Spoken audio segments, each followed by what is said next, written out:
राधे राधे। त्रिनेत्र भाग्य में आप सभी का स्वागत है। मैं हूं आपके साथ आचार्य पुष्पेंद्र शास्त्री। आज हम बात करेंगे हमारी कुंडली में कई प्रकार के दोष होते हैं, उन दोषों को कैसे दूर किया जाता है और वो दोष आपके जीवन में किस प्रकार से प्रभाव डालते हैं। आपके जीवन में वो दोष कैसे एक्टिव हो जाते हैं और कैसे वो दोष आपके जीवन से बाहर निकल जाते हैं।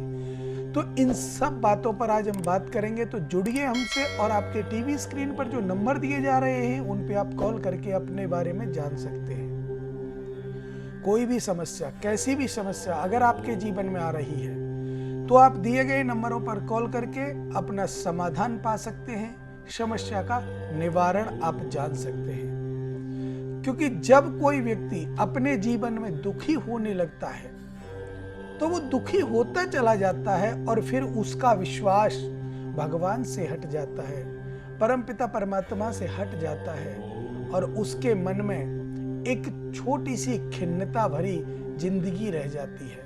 पता नहीं क्या होगा क्या नहीं होगा, लेकिन वो भूल जाता है कि दुख के बाद सुख आना है। अगर ये हम पहले से देख लें, कुंडली इसके जीवन का आधार है, उसको हम देख लें तो हमारा जीवन सफल हो सकता है।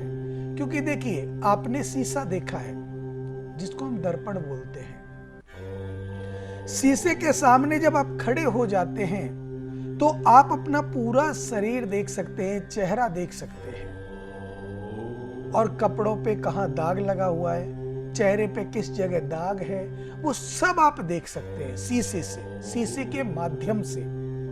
क्यों? क्योंकि वो आपका प्रतिबिंब दिखाता है, अर्थात आपकी जो परछाई है, आपका जो चित्र है, उसको उल्टा आपको स्वतः ही दिखा देता है। वही कारण हमारी कुंडली का है। कुंडली हमारे भाग्य का दर्पण है। कुंडली को भाग्य का दर्पण कहा जाता है। जैसे शीशा हमारे तन भाव को, ऊपरी सतह को दिखाता है, ऐसे ही कुंडली हमारे भाग्य को दिखलाती है कि हमारे भाग्य में क्या होने वाला है, क्या हो चुका है, आगे कौन सा कार्य हम कर सकते हैं, किस में हमें लाभ मिलेगा और किस में हमें हानि होगी। इन सब बातों का जो प्रारूप बनता है वो कुंडली से बनता है। कुंडली में कई प्रकार के दोष होते हैं। अगर वो दोष हमें मालूम है कि ये दोष है तो इसका ये उपाय है, तो हम हमारे जीवन को सफल बना सकते हैं। लेकिन अगर आपको मालूम नहीं है कि इसका कौन सा दोष है और कौन सा इसका उपाय हम करें जिससे कि हमारा जीवन सफल हो सकता है, हमारे रुकावटें दूर हो सकती हैं। अब मान लीजिए आपकी कुंडली में मैं दोष लेकर के चलता हूं कि आपकी कुंडली में कालसर्प दोष बन बैठा। अब कालसर्प दोष, राहु और केतु के बीच में सारे ग्रह बैठ जाए तो कालसर्प दोष होता है। चंद्रमा बाहर हो, कम डिग्री पर हो तो वो कालसर्प दोष को नहीं काटता। बेसिकली कालसर्प दोष 12 प्रकार के होते हैं। 12 प्रकार के जो कालसर्प योग हैं वो आपके जीवन में 12 प्रकार से ही खलबली मचा देते हैं। देखना पड़ता है वार्षिक नाग कालसर्प दोष है क्या, या 12 प्रकार से कौन कौन से कालसर्प दोष है उनमें। तो जो कालसर्प दोष आपकी कुंडली में बना बैठा है, जो कालसर्प दोष आपकी कुंडली में है, वो किस घर से और किस घर तक बन रहा है, किस भाव से किस भाव तक बन रहा है, उसकी दृष्टि कहां पड़ रही है, कौन सा कालसर्प योग दोष है। क्योंकि 12 प्रकार के दोषों में से जो दोष है वो आपको बतलाएगा। और जब आपको पता चल जाएगा कि इसका जो दोष है वो इस अवस्था में ये कालसर्प दोष है, ये फर्क डालता है, तो आप उसका समाधान पा सकते हैं, उपाय कर सकते हैं और आपके जीवन में जो समस्याएं आ रही हैं वो बिल्कुल दूर हो जाएगी। कोई भी परेशानी आपके जीवन में नहीं रहेगी, क्योंकि कालसर्प दोष सबसे बड़ा दोष माना जाता है। ये हमारे जीवन के सभी कार्यों में, जन्म से लेकर के अंत तक अनेक प्रकार के जो हम कार्य करते हैं उन कार्यों में अवरोध पैदा करता है, बाधा उत्पन्न पैदा करता है। बाधा उत्पन्न जब हो जाती है तो हमारा जीवन निरर्थक हो जाता है और हमारा विश्वास कुंडली से, ब्राह्मणों से, भगवान से हट जाता है। हमारे मन में कोई भी संशय नहीं रहता, किसी भी प्रकार का कोई कष्ट नहीं होता और सिर्फ हम तो अपनी तरफ भाग लेते हैं और उसका ये नहीं सोचते कि इसका हमें फल क्या प्राप्त होगा, क्योंकि कालसर्प दोष इतना आपको अगर हितकर दोष देखना है तो उसमें आप अपनी कुंडली का आंकलन अवश्य कराएं। दूसरे नंबर का दोष हम बात करें, आप सब जानते हैं गंडमूल दोष। गंडमूल दोष, मूल के 6 नक्षत्रों में पैदा हुए बालक गंडमूल दोष में पैदा होते हैं। तो उन मूल नक्षत्रों में जिस बच्चे ने जन्म लिया है और उस बच्चे ने मूल नक्षत्र में जन्म लेकर के और उनके माता पिता ने कोई उनका समाधान नहीं कराया, मूल शांति नहीं कराई, तो निश्चित रूप से अवरोध आएगा। मान लीजिए आप व्रत कर रहे हैं तो व्रत का भी संकल्प लेना होता है कि मैं भगवान विष्णु का या हनुमान जी का या सूर्य भगवान का, जिसका भी आप व्रत कर रहे हैं, या संतोषी माता का, मंगल का, बुद्ध का, जिसका भी आप व्रत कर रहे हैं उसका आप संकल्प लीजिए पहले। ऐसा नहीं कि आज से मैंने व्रत स्टार्ट कर दिया, पहले उसका संकल्प लीजिए, विधिवत आप उसकी पूजा कीजिए, उसके बाद आप अपना व्रत निरंतर रखिए। संकल्प कैसे ले सकते हैं व्रत का? हाथ में आपने मान लीजिए जल ले लिया, जल लेकर के आप, जरूरी नहीं है संस्कृत में आप बोले, हिंदी में बोल सकते हैं मन मन में कि हे प्रभु, मैं आपका व्रत करने के लिए तत्पर हूं। आज से मैं संकल्प लेता हूं कि आपके 5 व्रत, 7 व्रत, 9 व्रत, 11 व्रत, जो भी आपकी इच्छा हो मैं वो करूंगा और उनमें आप मेरी रक्षा करना। कोई ऐसी शक्ति, आत्मा, दुरात्मा, बुरी आत्मा, नकारात्मक शक्ति मेरे व्रत को ना तोड़वा सके और मेरा ये संकल्प पूरा हो। अगर आप ऐसा करेंगे तो आपका निश्चित संकल्प पूरा होगा, क्योंकि पहले हमको, आप आरती तो गाते ही हैं, आरती में लास्ट में आता है ना, तेरा तुझको अर्पण क्या लागे मेरा। बोलना आसान है, हम बोल तो देते हैं, लेकिन कभी हम इसको अपने अंदर नहीं उतारते। हम प्रभु के लिए तन समर्पण नहीं करते, धन समर्पण नहीं करते, मन समर्पण नहीं करते। सिर्फ अपने कार्य को सफल बनाने के लिए भगवान को लोभ देते हैं कि मेरा ये काम हो जाएगा तो मैं आपको सवामनी चढ़ा दूंगा या आपका चुनरी चढ़ा दूंगा माँ की। तो ये हम उसको लोभ देते हैं, लेकिन लोभा पापस्य कारणम, लोभ ही पाप का कारण है। कॉलर, कुंडली में ऐसे कौन कौन से दोष हैं जो हमारे जीवन को निरस्त कर देते हैं?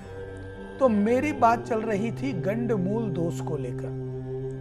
अब अगर कोई बच्चा हमारा मूल नक्षत्र में पैदा हुआ है, मूल नक्षत्र में पैदा होने के कारण उसको क्रोध आएगा, ये स्वाभाविक है। बिना क्रोध के वो बच्चा नहीं रह सकता। अब क्रोध आएगा। अब सबसे बड़ी बात क्या है, हम लोग क्या करते हैं, आपके कोई बच्चा मूलिया पैदा हो गया, मूल नक्षत्र में पैदा हो गया और आपने किसी पंडित जी से पूछा और पंडित जी ने बता दिया बच्चा मूलिया है। आपने कहा महाराज जी इसका समाधान क्या है?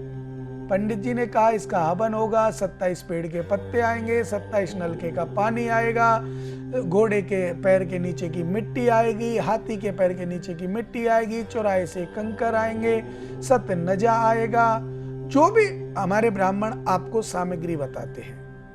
तो उस सामग्री को लेकर के आप वो हवन करा देते हैं, उससे आपकी मूल शांति पूर्ण रूपेण नहीं होती, क्योंकि जब तक जिस नक्षत्र में बच्चे ने जन्म लिया है उस नक्षत्र का आप जप नहीं करेंगे, मंत्र जप नहीं करेंगे, तब तक शांति नहीं होगी। तो मैं बात कर रहा था दोष, मूल दोष को लेकर कि मूलिया होता है वो क्या, कैसे होता है, क्या करता है और मूलिया में क्या परेशानी होती है और उसकी शांति कैसे होती है। तो देखिए, सबसे पहले आपका बच्चा अगर मूलिया है, मूल नक्षत्र में बच्चे ने जन्म लिया है, तो उसको गंडमूल दोष उनकी कुंडली में आ गया। अब गंडमूल दोष में जिस नक्षत्र में जन्म लिया है, पहले तो उस नक्षत्र का आपको जप कराना है। आप 1.25 लाख जप मत कराइए, नहीं करा सकते, कम से कम 51,000 जप आपको कराना है। उसकी क्षमता होती है कोई 11,000, कोई 21,000, कोई 31,000, लेकिन आप 51,000 जप उसके कराइए।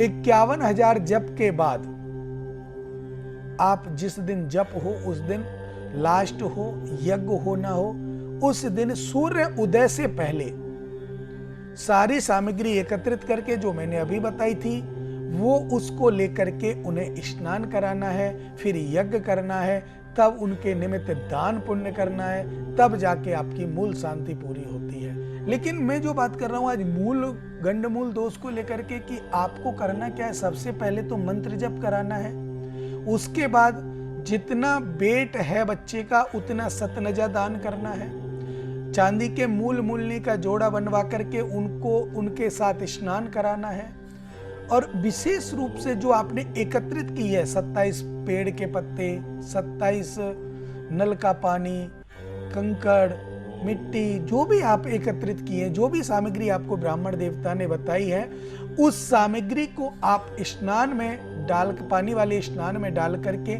सूर्य उदय से पहले, वैसे तो कहा गया है 4 बजे से 5 बजे के बीच में आपको स्नान करना चाहिए, लेकिन आप 4-5 के बीच में नहीं कर सकते, तो जब आपका सूर्योदय होता है उससे पहले पहले आपको स्नान कर लेना चाहिए। स्नान करने के बाद जब आपका स्नान हो जाए उसके बाद जो मूल मूलनी का जोड़ा है उसको आप पूजा में लाकर रखें। जो सतनजा पूरा जो आपने उसमें मिलाया था, जो भी सामग्री, उसको निकाल करके आप बाहर फेंक दें। ऐसी जगह फेंकें, आप किसी घेर में फेंक दें, जंगल में जाकर के फेंक के आए, और फिर हाथ पैर धो करके यज्ञ भगवान पर बैठे, हवन करें, प्रभु से प्रार्थना करें, हे प्रभु जो दोष मेरी कुंडली में है उसका मैंने निजात पाने के लिए, उसको दूर करने के लिए, उसको शांत करने के लिए मैंने ये पूजा पाठ जप यज्ञ कराया है, इसे आप स्वीकार करें और मेरे दोष से मुझे निजात दिलाएं। फिर आप देखिए कि आपको उन दोषों का कोई फर्क नहीं पड़ेगा। वो कुंडली में बने रहें तो भी कोई दिक्कत नहीं है, वो तो बने रहेंगे, कुंडली से तो बाहर निकलेगा नहीं, लेकिन वो शांत हो जाएगा। मैंने देखा था, एक ने मेरे से कहा, एक व्यक्ति ने प्रश्न किया था कि पंडित जी हमारे बेटे को मूल शांति आप लोगों ने कराई थी, लेकिन मूल तो शांत नहीं हुए।